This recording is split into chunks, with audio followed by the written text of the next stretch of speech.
another Hong Kong travel vlog mga mamsir. And for today's video, aarte muna tayo. Dahil dadalhin namin kayo sa iba't ibang mga spots dito sa Hong Kong na kung saan art is life. If you're a big fan of the arts or kung maarte ka lang talaga tulad ko, you know, for the IG and Reels, for sure, mag-e-enjoy kayo rito. And for this art appreciation vlog, ang ating first stop, Artem Hong Kong in Quarry Bay. Artem Hong Kong, which is nestled inside the K11 Atelier building, offers a full sensory experience through interactive and immersive art installations. Wow! English!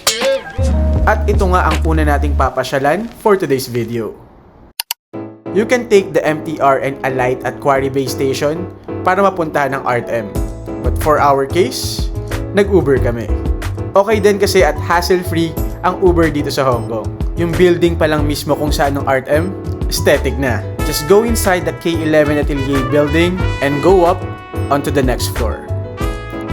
And from there, you can access the Artem Hong Kong entrance.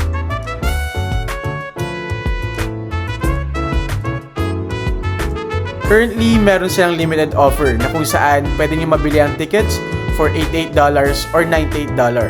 Depende sa araw na punta ninyo. Nahati sa iba't ibang mga parte ang Artem Hong Kong. At ang bumungad sa amin ay itong Aurora Beach na kung saan kitang-kita mga waves na nakaproject sa walls at sa floor. Kaya medyo may hilo factor din kapag tumagal. Pero sobrang na-enjoy namin ni Jam to. Very calming at relaxing ang sounds talaga ng waves. At yun din naramdaman namin nung napuntahan namin to. Good thing din na wala masyadong tao nung punta namin, kaya na-enjoy pa rin namin ang pag-visit dito.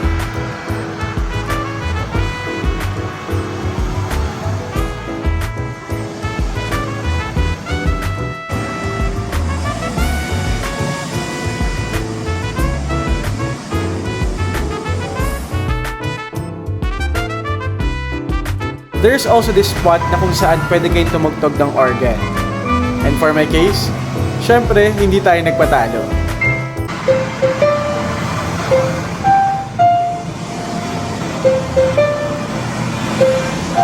The next part of Artem Hong Kong is probably my most favorite part here, the forest. It will take you to different seasons kung saan nag-iiba-iba rin yung animal or yung mythical creature na makikita nyo. Tulad nitong dragon which symbolizes summer. At itong phoenix naman which symbolizes autumn. Sobrang amazing na makita ito in person. Next area is the Lost Tube. Para kang nasa ilalim ng dagat or ng aquarium dito. Siyempre kasama itong flamingo na salbabida. Actually ganito lang siya. Pero in person, ewan ko, natuwa naman kami at na-amaze at the same time.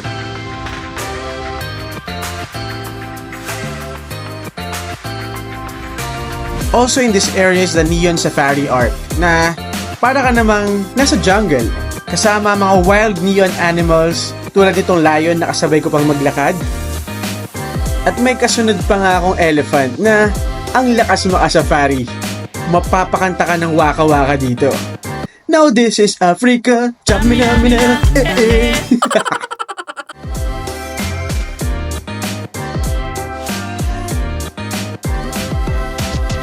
Next area is the whale. Dito naman, merong aparisyon ng whale o balyena na makikita along with the waves. At habang tumatagal, parang nasa loob ka rin mismo ng body ng whale. And for some weird reason, very satisfying at very relaxing dito.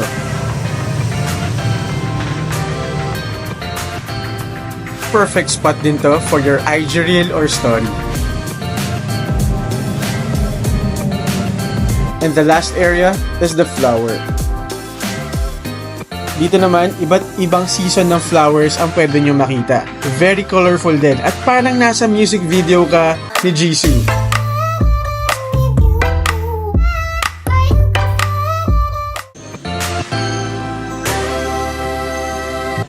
Right before you exit, meron kayong pwedeng mabili ng iba't ibang mga souvenirs from Artem.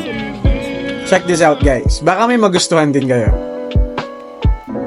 Fantastic.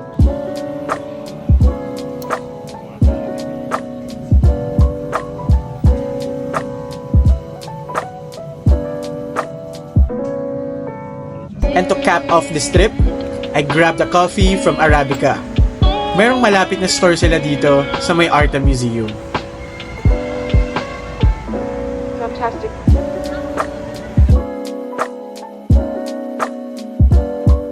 And I didn't forget to grab my favorite iced Spanish latte. And for our next stop, pumunta kami sa Megabox in Kwun Tong para puntahan ng isa sa pinakasikat din na art exhibit hindi lang dito sa Hong Kong, kundi galing din sa Tokyo, Japan. Ang lakas maka SM Mega Mall vibes dito dahil meron din silang ice skating rink. Pero hindi nga ito ang agenda natin dahil ang pinuntahan namin dito ay ang Teamlab Future Park. Kaka-open lang din ito nitong July lang at tatagal hanggang January next year. We booked our tickets online at ang price is $220 for one adult ticket. Medyo pricey kumpara doon sa Artem. Pero let's see kung sulit nga ba puntahan ito dito sa Hong Kong. First impression, ang liit lang ng space at ang daming tao nung pumunta kami kaya struggle is real sa pagkuha ng spot para sa magandang IG story or reel. 6 na exhibitions ang makikita nyo rito sa Teamlab Future Park sa Hong Kong. Mas maliit ito kumpara dun sa Tokyo, Japan at dun sa Macau.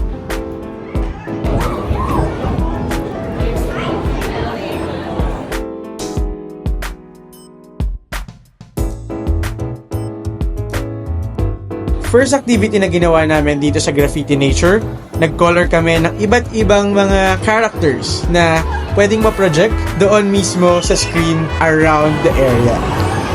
I drew this lizard inspired by Charmander, the Pokemon. Ayan. Pero medyo may ano siya, spots. Ano matawag doon? Stripes pala, hindi spots. Sila. Butterfly ba? Butterfree and Charmander. Diba? They will scan the drawing at ipoproject nga nila ito dun sa walls surrounding the Graffiti Nature. It is using the same technology as that in Art Science Museum sa Singapore. Ayun!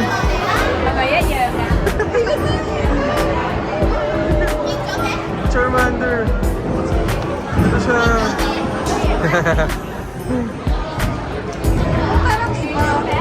Kaya nga. Wow, ganda pala ng pagkakagawa mo eh.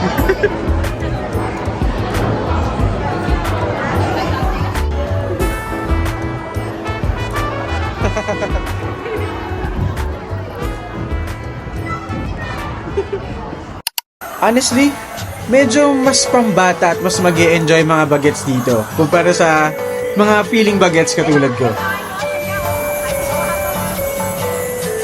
At sa halagang $220, sa tingin ko hindi siya ganun kasulit. Pero so far, tinry pa rin namin i-enjoy at sulitin ni Jam yung pagpunta namin dito.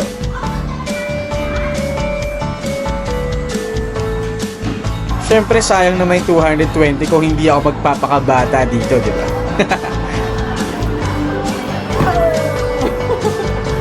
Siguro rin medyo mataas yung expectations ko dahil sa mga nakita ko sa pictures or sa Instagram.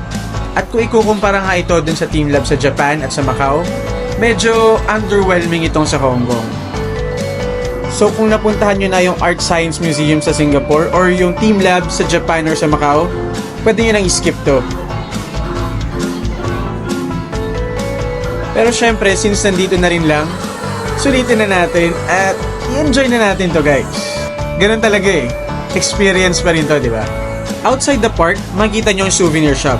At pwede nyo ipaprint yung mga artworks ninyo at gawing souvenir dito sa Teamlab. Pwedeng maging tumbler, notebook, puzzle, at iba pa.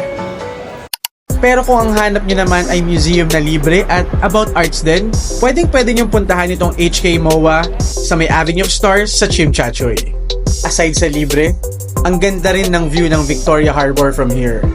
At hindi lang yan, marami ring art exhibits dito na pwede nyong puntahan at makita.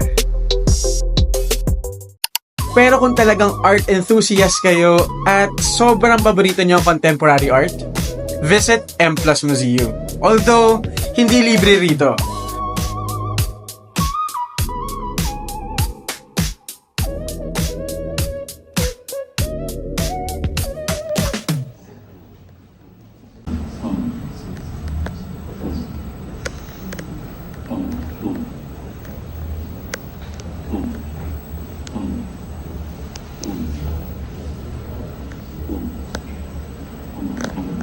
Kahit na wala ako masyadong alam about arts, na-enjoy namin ni Jam itong M Plus Museum. Kasi sobrang kakaiba yung mga art exhibits na makikita rito.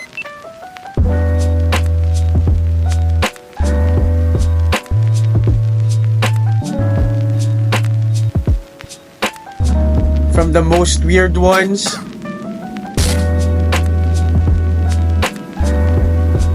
hanggang sa pinaka-abstract at nakaka-amaze na mga art installations na makikita nyo rito sa M+.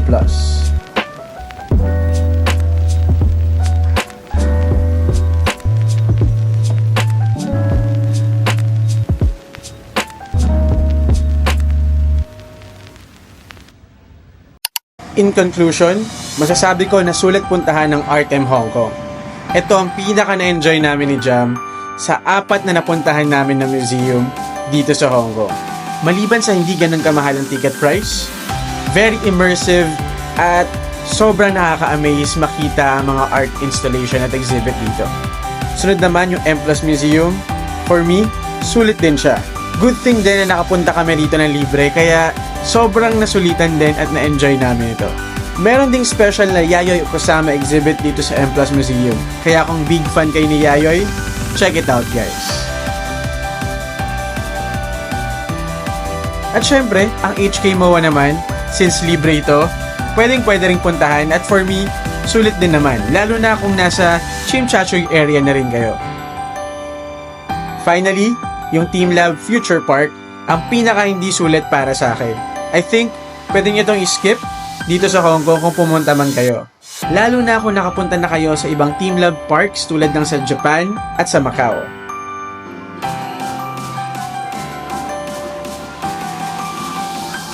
And that's the end of the vlog guys.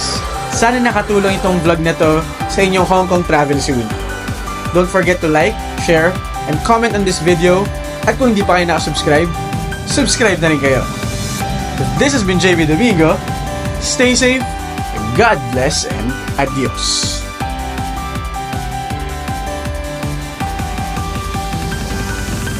Kamehame wave! お前はもう死んでいる。何